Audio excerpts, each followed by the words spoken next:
చాలా చిన్న ఉపాయం. ఈ ఉపాయానికి కావాల్సింది వెంకటేశ్వర ఫోటో కావాలి. మనం మన ఇంట్లో ఈ ఉపాయాన్ని శనివారం నాడు చేయాలి. శనివారం ఉదయం నుంచి సాయంత్రం వరకు మీరు ఎప్పుడైనా చేయవచ్చు. ప్రతిరోజు మీరు ఏ రోజు చేసినా చేయకపోయినా ఆ రోజు మాత్రం ఖచ్చితంగా మీరు ఈ ఉపాయాన్ని ఆచరించాలి. ముందుగా మీరు ప్రమిదలో కానీ కుందుల్లో కానీ మీ దగ్గర ఏది అవకాశం ఉంటే వాటిల్లో ఒక 4 ఒత్తులు, అంటే స్వామివారికి అటుపక్క ఇటుపక్కన మనం ఇలా పటం పెట్టుకొని ఇటుపక్కన రెండో పక్కల కూడా 2 ఒత్తులు వేసి మీరు కొబ్బరి నూనెతో దీపారాధన చేయండి. నేను చూపిస్తున్న మీకు చూపించడం కోసం మాత్రమే చేస్తున్నాను. అంటే మీరు ఎలా చేసుకోవాలి చెప్పడం కోసం.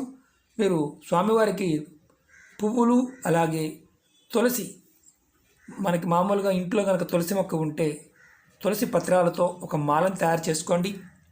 మాలను తయారు చేసుకొని స్వామివారికి దండగా వేయండి.